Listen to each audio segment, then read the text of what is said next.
家宏福苑，尤其是有7座因為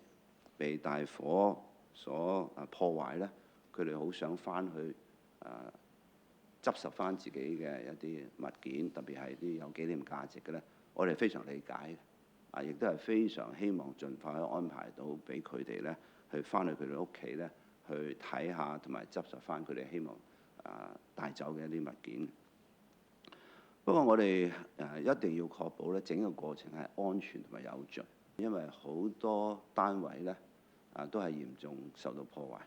壞，包括佢嘅牆壁天花橫梁窗亦都冇咗，門冇咗而家滿地都係一啲瓦礫嚟嘅。整個大廈冇水冇電冇 lift 嘅，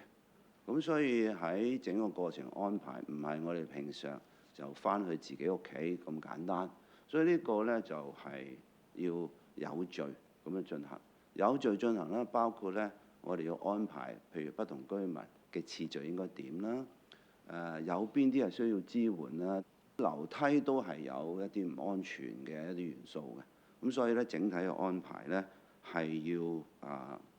做好佢嘅。希望喺今個月內我哋公佈啦，然後4月之內咧，應該俾到我哋嘅居民可以翻到去。